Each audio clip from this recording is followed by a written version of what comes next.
What's up, guys? Welcome back to Veg and Reptiles. It's been about a year. I got a lot of stuff to update you guys on. A lot of stuff's changed in the reptile room. I just wanted to show you around, pretty much just give you an idea of what's been going on. A lot of stuff has changed. The whole rearrange in the room and also breeding the panther chameleon eggs. I have panther chameleon eggs. Update you on the ball python breeding situation, and I didn't give you guys a proper update on how to breed the ball python, so I wanted to update you on that, and also some cages that I've done as well, and advise you on some different things that I've changed on the room, and also possibly future updated plans I have. Sorry it's been so long. Sprained my ankle, got bit by a damn dog. It was a bad breed of a dog. It wasn't like, it was just an accident. But of course, stuff happens, you just gotta move on. But a lot of stuff has changed in this room. I've changed a lot too, and I'm very excited to show you. Let's get started. A lot of stuff I didn't really get to update you on how to breed the ball python. So of course, during the winter time season, they call it brumation time. So pretty much you can take your two ball pythons, of course, feed them a couple weeks or months prior, of course. Make sure that they have the right weights. Your females have to be around 2,500 grams to at least 3,000 milligrams to even want to breed or even have to breed. Now for the males, those have to be around 1,800, 1,600 grams to even try and attempt to breed. Of course, some people will breed them within the following 2 weeks or the week before. I did once every other week. So I would give them a week off, then I would breed them the following week. And I would also, so the first week I give them the week off, I would feed them. Then the next following week would be the time that I would breed them. So I give them a week off to rest and then also digest their food. Then the following week is when you can feed them. Now, of course, you have to track weights and also make sure you have a scale and stuff, because a lot of people, they think you can just pair them up together. It's not how it works. You have to make sure they're the correct weights. You have to make sure they're staying up to those weights. They possibly also gain weights as the snake gets gravid. So after your snakes are up to weight and you're feeding them now, winter time, breeding season's around like December or all the way up to like mid March is when it stops, and then like springtime and the following is around that time when you can actually get eggs and stuff. But every snake, every ball python's on their own schedule. Now with cluper you have to also brumate them and put them in the cold season, and they have to sit there. They have to be in the cold for at least a month or 2 months. Some people do 3, but I think it's at least 2 months for a general time. I'm just saying, I'm not like giving an estimated guess. I'm just telling you, this is just what I've done in the research that I've done. Now, club are a completely different story. I know that. But I was just giving an estimated guess because some people do a month or 2 in the cold and they put them in a wine cooler. Some people do fridges, but everyone breeds them differently. It's honestly whatever works for you. You try that and figure it out and then come back and let me know how that goes. But everybody's different. So some people, they'll do that. Now, of course, track the timings and also give them the week or 2 following to get a break. And then, of course, you can breed them the following. Now, that's with club. Now, when it comes to ball pythons, it's a little different. It's also depending on the snake and the weight, and also, so once you get your weights correctly, you're feeding them the prior weeks before you start breeding, and also have the correct weights on the scale for these guys, that's when you can start breeding. And of course, make sure it's the right timing, around December to mid March, but everyone's timing's different, but this is just what I learned. So once you have those things correctly, then you can start pairing them. Have them paired for at least 1 to 2 days. It's different for everybody, of course. Now, the snakes will start courting like this. That doesn't mean that they're locked together. They have to full on be crisscross locked like this, even like more than that, but that's just an example.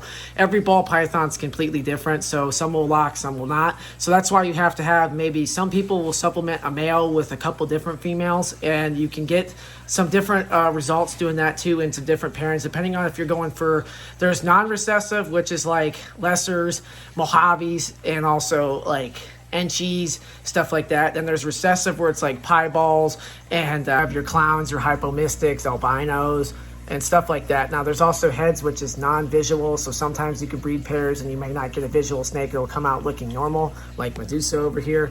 Now the Oscar, he's chilling back here. He's so cool. That fish has grown a lot, and we'll talk a lot about this tank and everything. I have future plans for all these fish and everything I'm getting ready to do in this reptile room. Mostly everything's done, but the fish tank back here, I want to upgrade to at least a 125, 150 gallon, because the Oscar's getting big and I want to have a good home for him, and I want to have some other predatory fish if I can get in the future. So we'll see.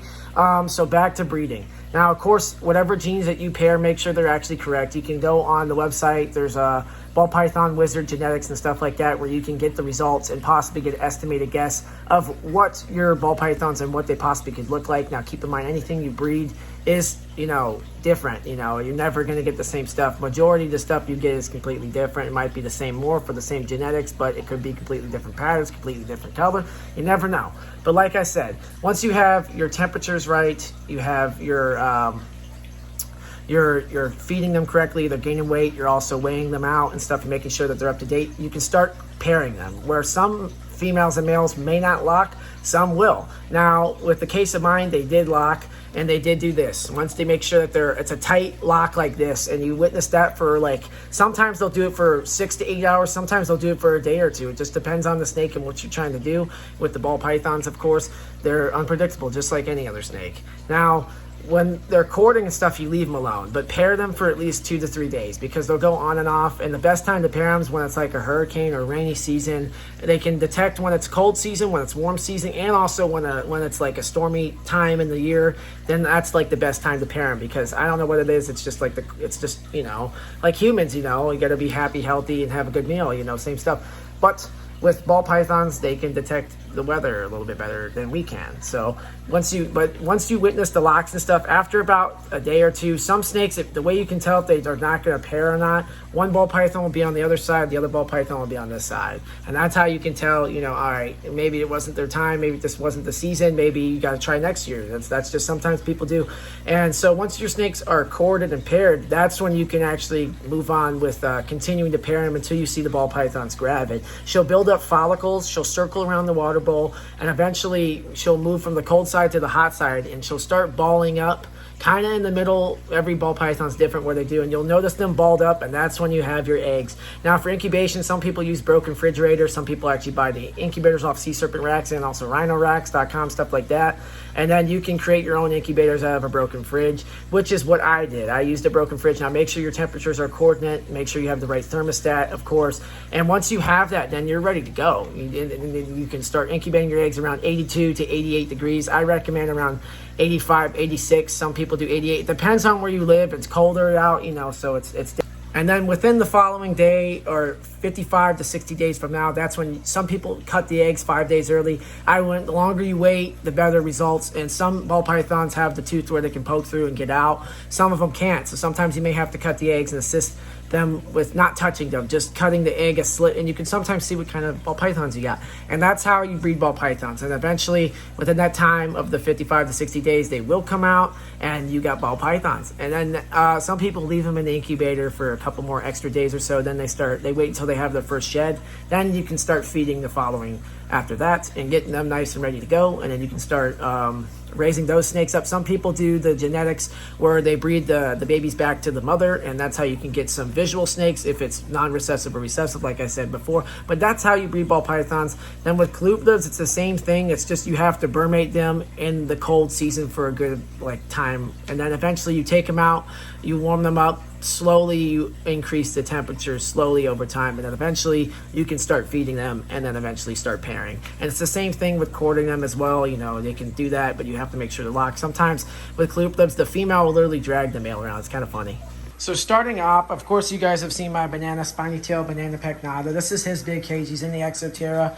He's got his own fountain down here. This fountain's kind of a piece of crap. I'm going to change it out for a nice big Tetra filter that can actually filter through there. Now, some people are like, Tetra. But I've had pretty good things as long as you know how to work with those filters. But yes, he's got bamboo in here mixed with a couple of those plants, of course.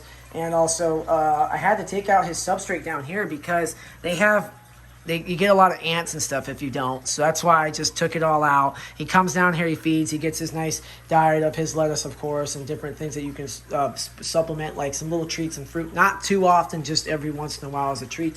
But yeah, he comes up here, he climbs, he runs all around in here. But like I said, I do want to replace that filter. But other than that, his cage is doing good. He's on a T5, of course, and of course your basic ass heat lamp. So here is, right over here, we have my Central American red-tailed boa. He's in a 55-gallon. He's got plant sticks and everything of the whole 9 yards. He likes to hide down in here. You can't really see him unless I have a flashlight on him, which I could do in a second. There he is. See, he's balled up back there. Of course, he doesn't want to come out, but that's where he lives. So he's in a 55-gallon. I decided to upgrade him. I had him in a 40, and I just sick of it. I want to upgrade him, try to give him the best environment I can. Of course, he's got hides. He's got one of these backgrounds in the back down here, but sometimes it can be iffy. As you can see, it's kind of like a curtain, and it doesn't really want to stay, but this is what he's in. It's a big 55-gallon, and he's still growing at the moment. He's like about maybe almost 2 feet, but he's getting up there. He's looking really good. I'm very excited to have him. Of course, I love to have him. Same with the iguana. It's kind of just for fun, you know. I love to have these guys. I don't breed them. I just like to have them for fun. Eventually, I would like to upgrade him to a 75, then of course 125, then 150. Maybe go custom if I can. But yeah, that's what he's living in. Here he is. I finally can lure him out. Come on, buddy. Take. Good boy. So he's tongue trained. This is his setup. He's got these plants and stuff over here. He'll run around. He loves to hide. He loves up there. It's my Savannah monitor. He loves to come up in here and run around. He's in a 40-gallon. It's got these sliding doors, of course. That's a really nice cage. Big water dish, always clean. He loves to come play. I try to feed him with the tongs and train him, you know, with the big tongs. Just because it's more of an interaction. Plus, these guys get really bored if you don't. And, yeah, he's on a good cricket diet. You know, every once in a while I'll supplement some roaches as well. But you gotta be careful with those roaches because they'll start to add up on his stomach. And, of course, he's got some little, like, you know, little fake like plants and bones and stuff, but he's more of a desert animal and he loves it in here. He's very hot and stuff half the time, but he's growing like a weed. I had him when he was a lot smaller. He was like probably around like not there, but like he was probably like here to like there, and now he's like there to like here, and he's getting there. He's getting up there. He's pretty big, but yeah, he's like bearded dragon size almost. But yeah, this is what he's in. Slide this down. Only thing I got to keep this wipe down the glass, of course, and he's doing really good in here. It's one of those sliding cages on Amazon you can get. They're like 150 bucks or so, but they're not bad. I really like these cages. I think they're definitely an investment, especially if you have animals that you want more access with to play with and stuff and just interact with. It's a lot easier to get into the cage instead of coming up through the top where they have a bunch of anxiety and stuff, so it's just a better option for them. Here's my little turtle tub. It's one of those shoot things, but it's a big one and it's full of water. It's got one of those little like turtle filters, like rock filters and stuff. And these are where my pink belly side neck turtles sit in. Some river rock, of course. I'll pull them out. They're growing like weeds too. If I can get one out. What's up, buddy? Come here. These guys are really cool because, oops, not only are they growing like weeds, like here's the size of my hand. Like I got these guys were the size of like pennies, and the reason why they're called side neck turtles is because of the side neck. Not only that, their bellies are pink. Now of course it fades over time. I'll put him back in. I don't want to stress them too much, but he'll go around swimming. Look at those little guys. They'll run around everywhere. Now of course every once in a while you come through here, siphon out this, and you know, clean out the water and exchange it. But they come in here, they love to hide. Just one little tiny plant, not too much, but like eventually I want to upgrade them, and trying to build this UVB across your T5 I'm going to put, because these guys need UVB, of course, and also areas. I keep it shallow so that way they can come up out of there and bask up on top of that. They can come up here too and kind of sit around. The only thing I want to invest in is getting a UVB light up in here to install, and eventually I will. Just haven't got around the time to do it because I just started, you know, remapping each cage and stuff. But yeah, they're doing good in here. They're almost like, I would like to get them up to like almost palm size if I can, around like there, so that way I can eventually throw them in the 75-gallon over there, and hopefully they'll start, you know, thriving. But I'd eventually like to upgrade that cage too. We'll get into that in a second. But yeah, that's my little turtle tub. This is temporary. This is not forever. This is just for the meantime until I can eventually get them into a bigger home. And also I'm still growing them out. I want to get them to at least around like this size. And of course get a better light situation up in here too. They do have this, but you know, it is what it is. I want to get something way better for them, so hang in there and trust me. Always upgrading, always adapting, always trying to make a better environment for my animals. Hang in there, guys. I had to turn off the fogger so you guys can see this little polydarium I built. So it's for my Australian white tree frogs. I don't know where they are. They're running around here somewhere, but it's pretty much a big background. I spray foam the background, put a bunch of plants and stuff. I have sticks running all across here with these little plants. I even have a nice little pond set up around here, and I just filled substrate around it, put all these plants and sticks. I even have a fogger set up. It's got a filter in here, so it keeps the water nice and clean. This is a little polydarium. I almost was going to do not leopard geckos. I was going to do crusted geckos in here, but then I decided not to, and I decided to upgrade and put my Australian white tree frogs in here, and it is just awesome. I love the way this came out. It's very very nice. Now you're wondering why this crust is on here. It's because I turned off the fog machine so you guys can kind of get an idea of how it looks in here with it. But yeah, as you can see, that starts to go. It floods the whole tank within like a minute. So a lot of people are iffy on fog machines. As long as you clean it out and make sure, you know, it doesn't get this film and stuff. Every once in a while, I'll come through here and try and scrub this out and stuff and make sure it's nice and clean. And also I rub this off too. I try to keep this clean. But you have to be careful because frogs absorb a lot of stuff. But it's filled with eco earth as well. We got sticks in here. Everything's cleaned and disinfected, of course. And take everything out after like a couple weeks or so. I like to take everything out and just clean it. But as you can see, that fog thing builds up so fast in here where it's hard to see in the cage. So I had to turn it off so you guys can see how this environment looks. But this cage is really cool. It's a 40-gallon breeder. This is temporary too. Eventually when these guys get bigger, this is like a rain chamber. So they got an area to swim. They got areas to climb. They got areas to, oh, there's one now. Look at how big he is. There's one of the frogs right now. I like this purple color. And of course it won't focus. But that's one of the frogs right there sitting. But yeah, they love sitting in that. They love this little fogger. But I turn it off after a couple minutes or so because then it gets too foggy in here and I don't want that mold stuff growing up. So every once in a while, I come through here and I clean this out. But other than that, I love this cage. This is one of my favorite cages. And that's where the fogger sits. And we just have these little lights, aquarium lights up on here. Eventually, I want to put a T5 across here, but I'm afraid that it'll start building up this mold stuff, and maybe you guys can advise something better. But this is just what I have for now. Eventually, I'm going to put them in a vertical cage, don't worry, and it'll be better. But this is what they're in now, and I love it. Over here is where my panther chameleons will be housed and home. Here's where their cages are temporarily. I'm waiting on my chameleon eggs. I did breed my chameleons, and it went successful. But of course, over time, panther chameleons, you know, they're not around long. And unfortunately, my 2 chameleons passed, and that's because of not bad husbandry, but the way I had it set up was not correctly. I had them in this one butterfly cage and stuff, and it just didn't work out well. I did raise up my first chameleon in this cage, and he did good. But don't worry, everything is taken out, disinfected. I redid everything. These cages are nice and clean. This is a brand new cage, never been used for any type of chameleons or anything, and I'm ready to use it for full-grown males. As you can see, I have some sticks going on in here. This is all disinfected. I took this out, cleaned it, soaked it, baked it, and then I put all these fresh plants and stuff in here, and everything is re-cleaned. I do want to get some better, like a better plant coming up, but other than that, this cage came out really good. I like the way these Exoterra cages are, but sometimes they're built kind of crappy. I had to invert this one to the side. There's the other cage, and that's what they're living in. But I'll show you my panther chameleon eggs in a second. I'm waiting on those to live. Of course, I got the T5s up here. This light will get switched too, don't worry. But that's the company. Shout out to AMG Panther Chameleons. I have one over here too. That will be taken off too, but that's just, you know, what they are. It's really cool though. I love the way these came out. So here is some of the panther chameleon eggs I'm working with. As you can see, Hatch Your Own Chameleons by AMG Chameleons. These are the babies I have. I got 3 inside of here, and just waiting on the temperatures and stuff. Also, it's another thing is you have to keep them in the 70s also in a separate room in the dark space on the flat area. And every once in a while, I'll just come in and check them out. Of course, I would show them for you guys. This is the one I also bred as well too. And this egg, a lot of people would probably tell me that it's probably infertile and it could pass away, but always incubate your eggs regardless of how white they are and how they look. It's always a good rule of thumb to always try and incubate your eggs. Now, the only thing I didn't like is I have vermiculite in here, not pure light, and a lot of people use this pure light stuff. As you can see, it's a lot more successful.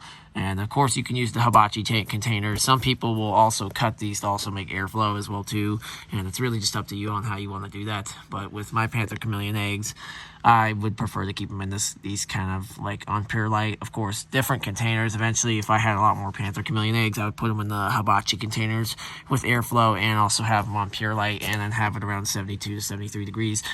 And panther chameleons take about 9 months to 12 months to almost to a year, the following year, to even, of course, come out the egg and stuff. But it's just like, you know, an unborn baby. You can never predict it. These are male Syark chameleons and stuff. I'll put pictures up on the screen and stuff of what they look like and everything. But they're very cool looking panther chameleon eggs. Very excited to see what these guys have to offer in the future. And hopefully we can get there. And we got 4 of them, so hopefully they will make it and thrive. Cross my fingers that they do. I'm very excited to have panther chameleons. I miss having panther chameleon eggs, and it's an honor to honestly work with these guys. Then sliding over here to my 75-gallon with my tiger Oscars in it. I got some cichlids running around in here, as you can see. I wish my camera would pick it up a lot better, but this is what that cage looks like. It was so good. It's nice and clean with our EX70 on there. We got a brand new light, of course, that reflects on the tank a lot better. And also an EX40 as a backup filter. And then we have 2 heaters. This heater over here, that heater, and a big aerator. I hate when that cracky, kunky stuff gets up and builds up. You have to scrub that off over time. But other than that, this tank's really nice. They even got a wiper. And I named this tank too. Everything's labeled. And yeah, the Oscar's getting huge. I want to eventually upgrade this to a 125-gallon. Move this cage and get a better stand to put this up top here. Have this up there. Then that sits, and the chameleons are up over there. And then eventually have a 125-gallon going across here. I think that would look really good. Plus, my fish are getting big. And I think it'll just make more sense, you know. And, you know, it looks better on the tank. The bigger the tank, the more oxygen, especially if you know what you're doing. This tank I've had running up for 2 years. Eventually, I had to get some cleanup crew, which is like the little... I had some like plecos, of course, but not just those. Plecos are not a cleaner source. They get up to 2 feet long. They're also invasive, and also they poop a lot. So they think they're a cleaner fish. They're not. The real cleaning comes down to you vacuuming out this cage, cleaning out the substrate, and also scrubbing out your entire everything in here, all your decoration stuff. And then eventually over time you will get this little algae and stuff that you can purchase some nitrate, snails and stuff like that, nerite snails. And I just have these guys are babies. I actually helped a friend because he had a 75-gallon set up. That's where these cichlids came from. And the cichlids are mean because they will start to nitpick and just bug other fish. So I had to stop that and get rid of some of the fish. But I did help out the guy because he had a bunch of these little plecos and a bunch of like nerite snails, and he was moving, and he had one of these little tetra fish as well too. So I was like, I'll just house in here with these guys, and everything's done pretty good. But I would like to eventually upgrade to a 125-gallon because my Oscar, he looks bigger on camera, but he's like going on 5 inches now, 6 inches. So he's getting up there. These fish get up to a foot. See that dominance thing? I want to stop that. And not only that, it's just time for an upgrade. The fish is getting too big, so 125, 150-gallon would be the way to start and go. And don't worry, this tank will eventually be taken down. I would like to actually upgrade my Savannah monitor into this 75-gallon and then eventually get a 125-gallon. I say that word a lot, and I apologize, but I do have plans, so don't worry, fellas. Oh yeah, one more thing is I also updated the food. We have all of our catfishes and stuff. We have all of our stuff that helps the tank thrive and stuff, and also foods as well for all the fish. I even got these little man cave things and welcome to the jungle. They're not plugged in, but I also tried to update it with all these little reptile things and TV, of course. I tried to get these little reptile posters too. I don't know if you noticed, but also over here too, we have everything I work with, which is white street frogs, panther chameleons, cicada tortoises, jungle carpet python, iguanas, and of course, you know, Morph Market. Shout out to Morph Market. And, you know, try to get some more reptile posters in here. And, but yeah, these are really cool. Over here, we just have my first ball python that got me back into the hobby, named Medusa, and a big 75 with the T5 on, and of course the big water dishes. And, of course, we have substrate in there, some plants. You gotta be watching on the plants, because of course these guys, they love to just crunch everything. So I have to go over here, fix this up and stuff. But that's what he's living in. He's living in a nice big 75. He or she, I never got it sexed, but you know, he's hiding down in here. But you guys know what normal ball pythons look like. But that's my go-to snake. I show that one. I take that one out a lot, and everyone holds it. And I really enjoy having this cage. This cage is kind of like a centerpiece with the big driftwood, the grapevine wood and stuff, and just having the plants in there. I really enjoy this cage for Medusa. Then down here we have my Tetra tank. This is just the little guys, you know, like a bunch of little fish and stuff. I even have it labeled.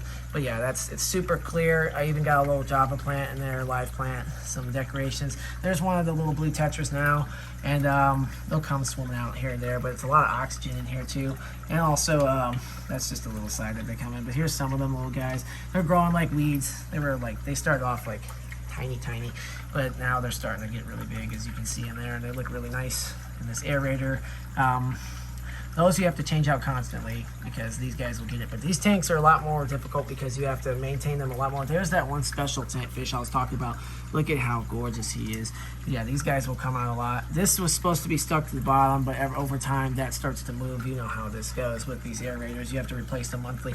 And we just have a 40-gallon EX in there, and it's cycling the tank really fine. And I have some ram's horn snails in here as well. They grow like weeds and they breed like crazy in here. So, but yeah, this tank looks really good. Now I'm going to show you the breeder snakes. Over here we have my hog noses. This is the extreme red albino. That's what he actually, this is the boy. He likes to sit in here. Here's the female, finally getting them up to size. They sit in here on the aspen bedding, and every time you have to clean this out. But I love these guys. These are one of my favorite species. I would love to breed in the future as well too. And that's the male. Here's the female. Not only is it color difference, but it's just, there's always these different patterns. They always, you know, are doing their own thing. And they just have their different personalities. Like, they want to come out, you know, they're different. Of course, you know, they're rear fang venomous, but, you know, I've been bitten, but it's not enough to, it's really how long you let the snake really latch onto you. That's really what makes a difference and can make your, you know, hand throb up or whatever. But, well, see, she's very feisty. You are a feisty one.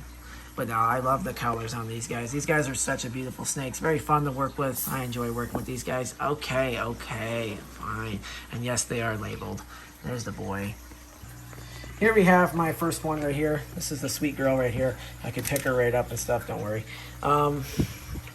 She is a freeway, or some people call them highway, some say freeway, but she's a freeway asphalt spark road rage, and she's a gorgeous looking ball python, growing like a weed. She's in a 70, I forget what they call it. They call it the EX70 tub and stuff, and that's what she lives in, these big ones, because she's growing like a weed. She's like the biggest female I have, so I put her in here, and she looks good with these patterns. I really enjoy having her. Big water dish over here, of course, and she loves to slither around and go under there in the newspaper. I did have substrate, but ball pythons make a huge mess, especially in this type of stuff, and they knock over the water 24/7. So I was tired of switching out substrate over and over just for them to keep doing that. So I was just like, I'm just going to switch to paper. It's not only with breeding I've noticed, but also with just in general. I think it's just feels better on the snake, but nothing wrong if you have substrate. I just happen to switch my stuff. And over here we have a pie ball. Move this over here. There she. You cannot be in the ball python generation or any type of snake and not have a pie ball. I mean, this snake is what started the generation. This snake was $100,000, went back when Brian Barczyk started with this. Not only that, but it started with normals, and then they made pastels.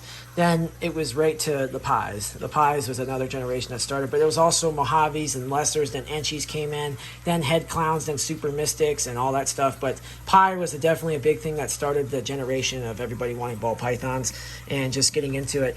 And put the water dish back in there. But yeah, pie balls was definitely another start to it. But you have to have one of those. These guys are babies, of course, and I house them in the EX70s, and they do a lot better than they sea serpent racks. But yeah, she's doing good in here. I'm going to show you some of the proven breeders I have as well, and then we'll get on to the babies. I think I didn't get to show is my head clown, head albino, and this snake's really cool. It's in shed, but this snake's really cool. I love working with the ball pythons, just really because of these genetics. This was another snake that was very popular in the pet trade, especially for ball pythons. And of course his colors aren't as good. Like, I promise you, his colors were so good, especially when he comes out of that shed. It's just a completely different looking snake. But I'm going to soak them, of course, but not for too long. Just like a little bit. You soak them in lukewarm water. You have to also change out the lukewarm water. Otherwise, they'll just be sitting in cold water, and you don't want them to do that. Look at him already running off to go hide. Another beautiful snake I have. Here is my proven breeder. This is Cuban. She lives in the X70. She's got a little stuck shed on here, but she's a sweet girl. She let me take the eggs away from her. Of course, also, you have to make sure the embryos are right side up. You can't always just roll the eggs. However they have them is how you have to take them, and you have to immediately take them, otherwise the snakes will start to roll over. But this is Cuban. I bred her to my Calico Spider Pastel, and also she's been bred to a Mojave as well too, and she's doing good. Right now she's kind of in her break right now, giving her time, you know, to get some weight back up, build follicles. Not only that, just giving her the breaks that she needs. But she's a beautiful snake. I love her. She even has this yellow belly. I thought she was yellow belly, but I highly doubt it. I believe she's just a pastel. But yeah, that's her. Yes, she is alive. They just like to play dead. Can you move for me? Thank you. But yeah, she's a sweet girl. This snake I'll put around my neck. When I was working at the pet stores at the time, I would put her around my neck, and that's how I came up with the name Cuban. It's kind of a stupid name, I know, but I like it. I think it's unique. I was working at my store at the time, and I had her around my neck for a couple hours doing stuff, and then eventually I was like, all right, I'm taking you home. And I love her personality. Super sweet girl. You can pick her right up and stuff, and she'll be just fine. She has this yellow belly kind of consent to her belly, but she's not a yellow belly. I know she's just a pastel, but of course she's in stuck shed right now. I need to give her a bath. Hi. But yeah, she's a sweet girl. And then her boyfriend's down here. I'll show you. Slide her back. Always try to keep them dishes clean. Those have to get constantly rubbed out because they just love to knock them over. Here is my Mojave. He's a male. This is my male. And I've bred him to her as well too. And right now they're in break. And there's the water. I did have substrate, like I said, but I had to switch because they make a mess in it, and I feel like I just didn't have any success really with it, and also dropping temperatures and just trying to mess around with everything. But I've just noticed this is just better for me, worked out a lot better. But everyone has their own opinions. But yeah, that's the Mojave's in like this ball. Are you alive? Can you prove to them that you're alive? All my ball pythons look like they're like dead. I promise you they're alive. What are you doing? Yeah, he's chilling. They want to get back in the warm side. But yeah, that's my Mojave pastel. Here we have my other little breeding grounds area. That's the High Orange Dream back there. High Orange Dream Enchi. She also has pastel in her. And then this is my Spider Calico Banana. And these guys love to slither around in this big, it's a big 60-gallon frameless. And I have this white ick and stuff. And I've soaked it for hours and tried to get it off before even setting up their enclosures in here. And it just won't come off. And then they keep pushing that water dish back up in there, and I just hate it. There's one right here, and I want to eventually get something in the tub where they can just soak in the middle, but I just gotten around to it because ball pythons just love to pile over everything. They crunch over everything, but this is what they're doing. They're chilling in here. They got these hides that they can go in back in there, and yes, they're cut down to the size, and also they're blacked out, so that way they can hide in those really good. But this is what they're chilling in, and they're doing great. We have my Canyon Samboa. He loves to sit back there. Of course, my flashlight, my phone's almost dead and stuff, so I can't show the flashlight. But anyways, here's what he looks like. And he's like, I love the colors on these guys. You can't go wrong with the Samboas. They have these different like Halloween patterns and stuff. And he's a really cool snake. They ambush from under the substrate and stuff. Try to keep this clean. A lot of the times the colubridae snakes love, I mean, he's not a colubridae, he's a boa. He's part of the boa family, but they just love to make a mess. They always knock over those little water dishes. You gotta constantly feel like, where are you going? Where are you going? I don't think so. That's the trash can. I don't know if you want to go over there. It's got a lot of stinky Kuwaita newspaper in it and bad poopy substrate, so I don't know if you're going to want to go over there. But yeah, he's a really cool snake. I love the patterns on these guys. I love all these animals. I really enjoy this as a hobby and being able to create environments for these guys. And it's just something I've always dreamt about since I was young. And it's definitely, you know, it's an awesome opportunity to have all these animals and just being able to work with them every single day, you know, have them all. Eventually, I would like to eventually retire them out of the tubs and eventually grow and build some more in cages, stuff like that, you know, and get some more cages over here, like Medusa's cage with, you know, how she has the 75-gallon and all that, and eventually just branch out and grow. Excuse me, I don't think so. Can you get back in the tub, please? Oh, I love this photo of him. His colors really look good on the camera. I like it. But, yeah, they just love to explore. They love to come out. Look at the hog noses up in here. I don't know where the female is, but the boy loves to come around and stuff. You can always check him out through the thing. Excuse me. Now over here is a custom built cage I have built myself, and this is where it's got plants, filters, some stuff for him to hide. I wipe it down. Of course, over time it kind of builds up, but there's these grapevines and exoterra plants, and then I have a bunch of this stuff. I've even blacked out the sides, but they're kind of falling. I eventually want to stick some of those rock things in here. I don't know if you know what I'm talking about, but it's like these backgrounds for these rocks and stuff, and I think it would black out the cage and just make it look a lot nicer. The venting on this cage, I want to actually seal this off because he can still slip through here. Actually, a big zoom head sticker. I would like to eventually cut this a little bit and seal this off better so he can't push through. I even painted the cage as well too. It looks really nice. It came out really good. As you can see, it's on the stand. And then, yeah, that's what I have this cage on. Big frog poster. Not more like painting, but yeah, this is where I'm gonna have Wiz, my jungle carpet python, go into, and I'll show you him right now.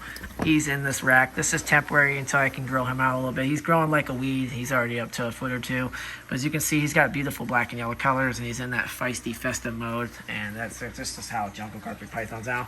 Once I get the sticks out for him and I work with him for a little bit, after about 5 minutes he starts to settle down. But he's he's my favorite snake to work with. I really enjoy working with Wiz, and I named him that because the black and yellow song. I know I sound corny, but He's really one of my favorite snakes, and he's getting ready to strike at us. But yeah, he's one of my favorite snakes. He's a beautiful jungle carpet python. I really enjoy the arboreal species of building cages like that. That's another reason why I wanted to work with him, is because of the environments that I can create for them. Always improving. I hope you guys enjoyed the video, seeing all the different enclosures and reptile cages and stuff that we have. Don't forget to drop a like on this video and subscribe to Bedroom Reptiles. Check out us on social media as well. I'll put that right here. And of course, we're always always evolving, doing research, changing up everything in these cages and stuff, and just continue to thrive and just enjoy the environments. Try to create these cages and make it to where it's something for these animals. And I hate to just throw stuff in racks, but like I said, some people have more snakes than others, you know, and it's just a more opportunity for them to create more space for different animals and stuff. And that's what I'm trying to do. And I'm not perfect, nobody is, and I'm getting better every single day. But I hope you guys enjoyed this. We definitely are changing up in here a lot of stuff's changing here, and I hope to keep updating you guys with more snakes and more enclosures, different stuff every single day. Hope you guys enjoyed. Don't forget to subscribe to Bedroom Reptiles. Check us out. Thanks for watching.